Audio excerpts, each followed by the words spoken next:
With conservatives holding a solid 5-4 majority on the Supreme Court, anti-abortion activists are more optimistic than ever that they may finally reverse the court's 1973 Roe v. Wade decision.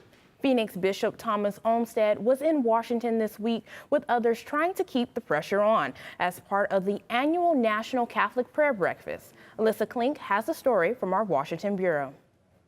The words might have been familiar to any Catholic churchgoer.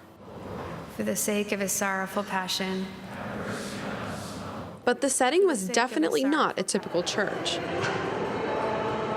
This was the Marriott Marquis in downtown Washington, where 1,400 people turned out to pray and hear speakers at the 15th annual National Catholic Prayer Breakfast. One of the main speakers was Phoenix Bishop Thomas Olmsted, who was giving a speech on a hotel stage, but could just as easily have been giving a sermon in a church pulpit.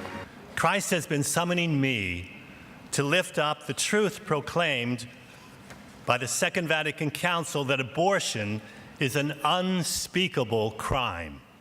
Abortion was one of the main topics here, where the fight over Roe versus Wade still rages more than 40 years later. Speakers like Abby Johnson, a former Planned Parenthood clinic director who is now a high-profile anti-abortion activist, urged the crowd to keep fighting.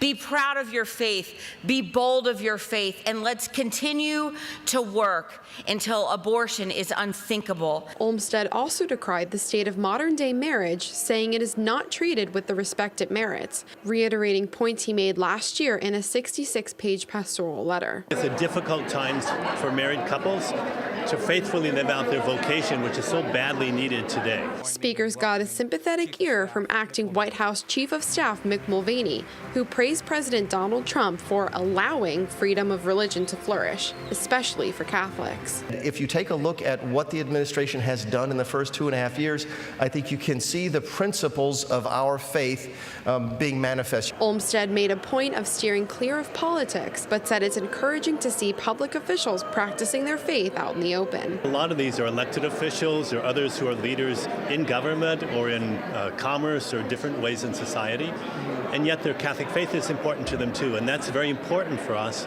In Washington, Alyssa Klink, Cronkite News.